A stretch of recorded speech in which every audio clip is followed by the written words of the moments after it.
Hey guys, I'm Captain Foley. And I'm Connor Cockings, and we are basking in the new life and new civilization. And will we continue to boldly go where this show has gone before? Sure we will, but the question is, are we here to Sorry, stay? that was really bad. I do apologise. That's okay. Are we here to stay? I mean, we've been here for 3.5 years. Are we here to stay? Anyway, today we're talking about the spore drive. Mushrooms. Spores. Is the spore drive back for good? Because as we know, they took their original strain of spores and basically took it to the Veda system and created a whole planet full of these mushroom producing spores, or these spore producing mushrooms. That's it. So do they now have an unlimited supply? What's the situation there? And actually, I do want to say that somebody commented on the one video and said that the mushroom strain, or the spores that they use, are one of the first forms of life to ever appear on Earth. So something worth noting there. So do we have like a Death Star of mushroom planet thing now? Moon-sized mushroom spore planet? And is it going to make sure the spore drive is infinitely usable? I mean, what did you think when they said specifically we're out of spores? I thought, oh, good. You're going to have to synthesize some, or use some other method which isn't quite as effective. Maybe you can't go as far, whatever. Because you can maybe still use the spore drive just using modified other spores. I don't know. Yeah, but I thought it's good because they're going to explain why there's no spore drive, why it's not mentioned again. You just can't use it. Yeah, it's a power that needs to be nerfed and destroyed and classified, never spoken of again. That just has to happen. I mean, this otherwise it is a parallel universe, which we're fine with. But the fact that they then said very, very easily, this is a thing we can do. Although I really appreciate he said, and I think this will really be the thing that plays into it, that me and my science partner said this is a plan we would do, but he thought it was too dangerous and too risky because you have to use the original spore, and that's the only one they had / could get, and they synthesized stuff based on that, and they grew it and they cultivated, but they still had the one left. And the fact that it worked is in itself, I'm hoping, a callback to Star Trek 2 and the Genesis planet, or Star Trek 2 and 3 respectively, because I'm not going to say a very similar thing, but thematically similar thing. Planet getting terraformed, new life, but because it's a thing that could happen, and Wu could be unstable. I mean, this has never happened before in the universe, well, that we know of. So a planet of galactic connecting spores, maybe that's too much power to withstand. Maybe it'll self-destruct or implode, and then if you lose that, then you've nerfed spores because you've only got whatever you had on ship. And I said to you at the review, if they had, if there's this one culling of spores, and so they can't grow any new ones because they've only got the spores, not the mushrooms. It's important to have both. So if they only have fuel for 10 jumps, and obviously different amount of spores, different distances, I mean, that would give Season 2 a really good flow. Like, we have to use 2 to do this Kronos mission. And now, okay, we can still do anything we want, but that once it's gone, it's gone. We can't make any more. I guess you could travel to parallel universe and then grab their spores. I mean, I guess you could be really forceful with it, but limiting it is good. And the idea of the planet getting unstable, I think, is the absolute only way they can go. What do you think? I tend to agree with you. Like, the one problem I had with that episode was the fact that, they had one thing left, and then all of a sudden there's like 18 spore canisters full of things that they send down to the planet. Like, what did they do? Did they cut it up? Why didn't you just do it initially and grow them in the hydroponics bay? I don't understand. But so they launch these things, takes over the planet, and and I said this in the review, when they were calling out the percentages, I expected them to either stop at some point or start dropping, something to go wrong, and just a small area on the moon actually took. Or I expected a Klingon to decloak and just start taking out the planet.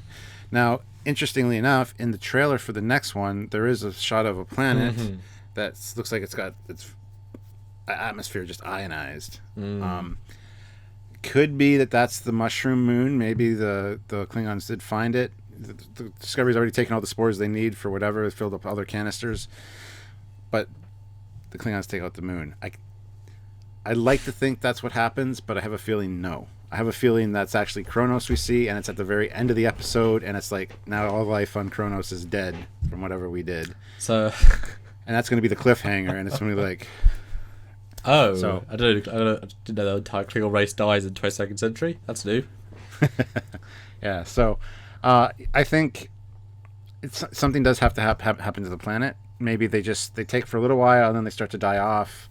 I just don't know. Maybe they start to turn into something different. They mutate. That's interesting. It becomes Pandora, you know. I don't know. That's interesting, or interesting. What if? And again, this is going a little bit far, but it does link back to what we had previously.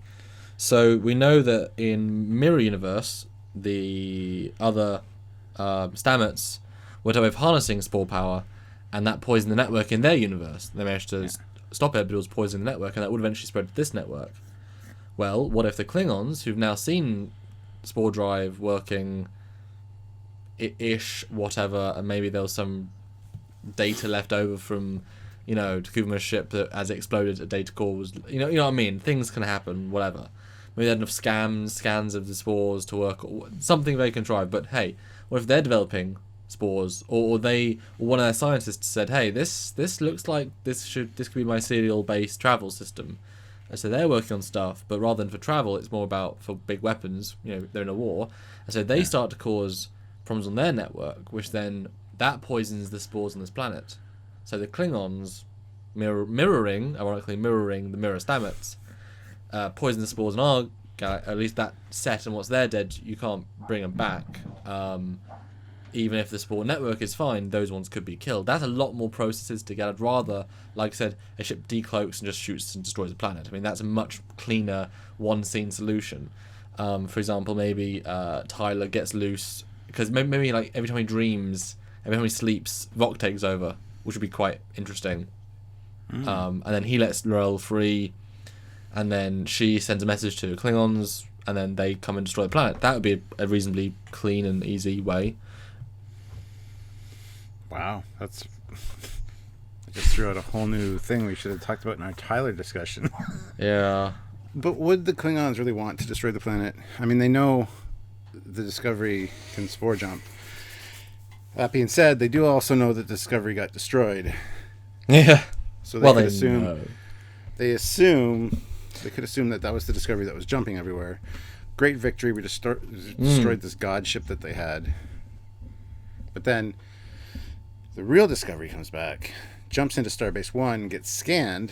Now, did it scan as just a regular crossfield class? Did it scan as Discovery with a spore drive? Well, they only have ever seen one crossfield. There's only ever been one that fought the Klingons directly, so... That we know of. The crossfield could be out there doing things. And we don't know if the crossfield has spore drive.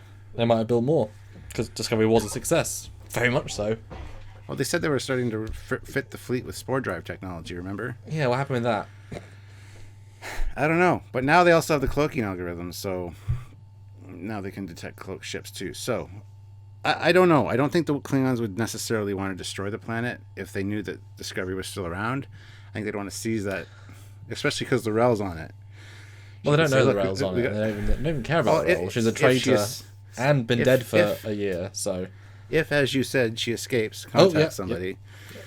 I'm on the spore ship. There's a new spore. There's a new spore planet.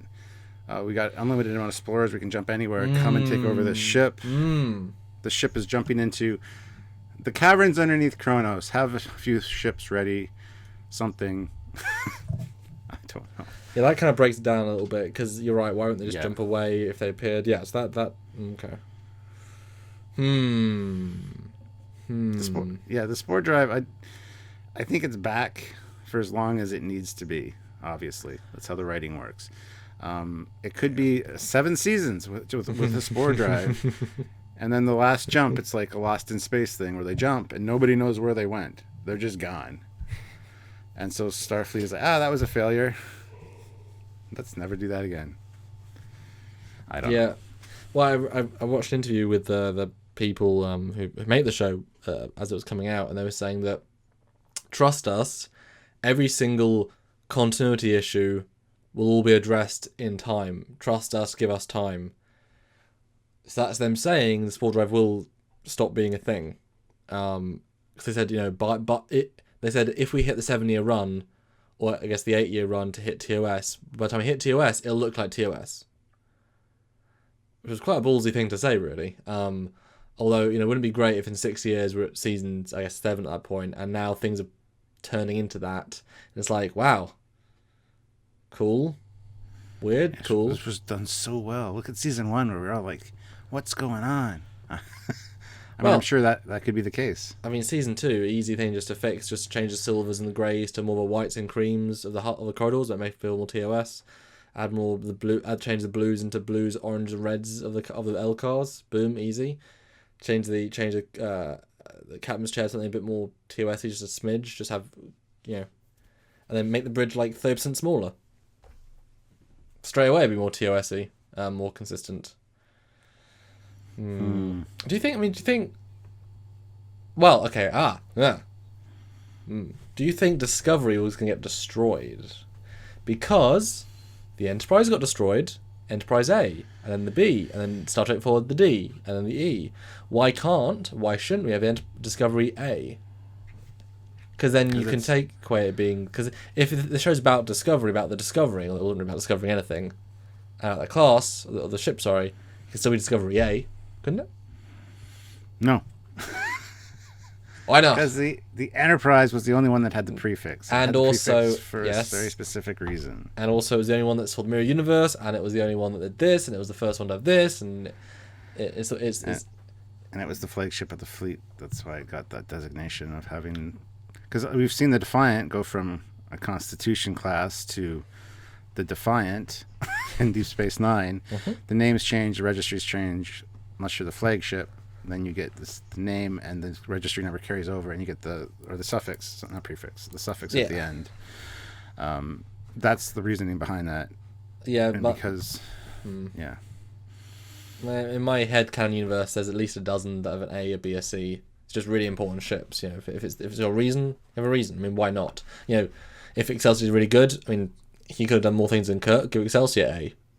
Why not? Because you're not going to rename a ship Excelsior. The really famous ones. I mean, the Defiant was 1 of 12. Okay, took 200 years and it became the most famous of its warship kind. It's not a spiritual successor, but they waited a long time. I don't know. I mean, Saratoga went from being the ship that got suicide bombed to being the Miranda class. Yay, reference.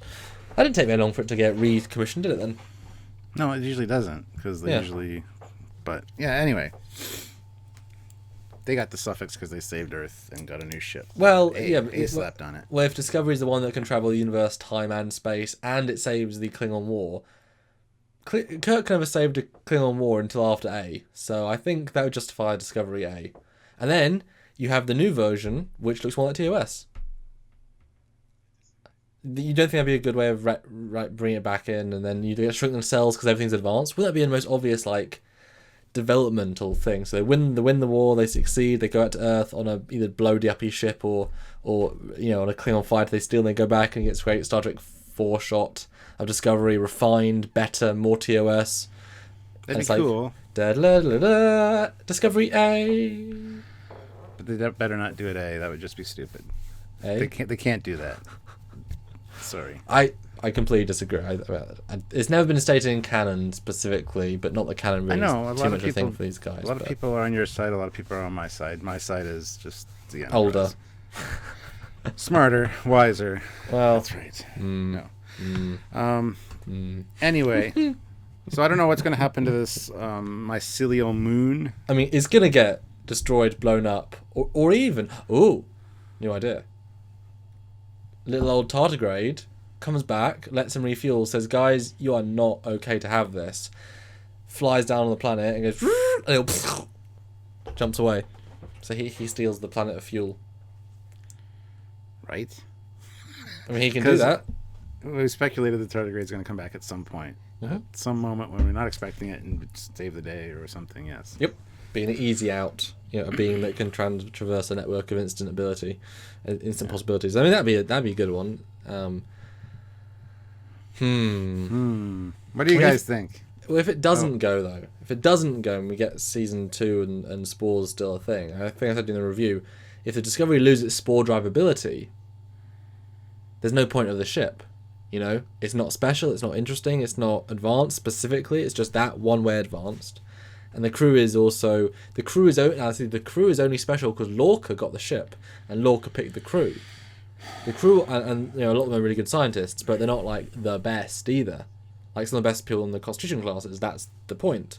So it's a very, like Lorca, because there's so many parallels of the people in that ship to what the Admiral had, or the Empress had. It's a bit of a coincidence, isn't it? So obviously Lorca picked these people to use them maybe in some play, Maybe they could all be people to infiltrate the mirror universe. I mean, that makes way more sense. So it'd be interesting to see like how the Admiral would read. Like, you wouldn't leave Saru in charge of the Discovery, you wouldn't leave Burnham in charge of the Discovery, neither are qualified captains or anywhere near the record, and you're obviously not going to leave Georgiou in command of the Discovery. That's why I think there needs to be a timeline reset. Something's going to happen. The moon of mycelial spores is going to explode and whip the Discovery back in time. I don't know. Something's going to happen to cause a timeline reset where Burnham never loses her commission, so she's still the commander, hence becomes a captain. And we're going to see Prime Lorca, and it's just going to be interesting. Well, that could be the explanation why we can never get time travel unless there's a ridiculous explosion of mycelial, which is what happened last time. That the explosion of the Charon got them cross-dimensional and across time, because they weren't 9 months. Like, they went into the future. Like, it's weird. It's weird how they didn't even like really dwell on it. They went into they time traveled. Yeah. Because the mirror universe is like still in parallel, so it's weird, that one. It's fine, but it's weird. So yeah, the destruction of the mycelium moon could, you're right, give the energy enough to then do a jump, and that goes wrong, and because he didn't mean for time travel. So in just the escaping part of it, goes back, and now they're at binary. Wouldn't that be a great cliffhanger? Battle of the Binary Star, any of the Georgiou's there, and then you got Empress Georgiou and real Georgiou in the same like location. Dun, dun, dun, dun, dun, dun, dun, dun, dun, dun. I mean, I think that'd be fun to end where it began. It also makes the show feel hollow, but at the same token, you can do so much with that. Yeah, there's a lot of possibilities. I'm just looking forward to seeing how they fix it or finish it. So hopefully they do us good. What do you guys think about the spore drive? Do you think it's back for good? Do you think they can use it unlimited now because they have unlimited access to spores, a whole moon full? Or what do you guys think is going to happen? Let us know in the comments down below, as always. And don't forget to like the video, subscribe so you don't miss any more Trekyards. We got a lot of great stuff coming up after Discovery as well. And join us on Facebook. We have a Facebook group, and it's a great community over there. So love to see you over there and have cool discussions. And if you want to support us directly in what we do, you can support us on Patreon, the monthly donation scheme. A little bit each and every month makes a huge difference. So a one-time donation at trekyards.com, just a little bit of a thank you. And I really, really enjoyed that video and the hours put into it. So here's $5. And it all mounts up if enough you do it. And it helps pay for everything we do and do more, because we always want to do more. That's right. So until next time, guys, where we maybe find out what happens. I'm Captain Foley. I'm Commander Collins. Bye, guys. Bye.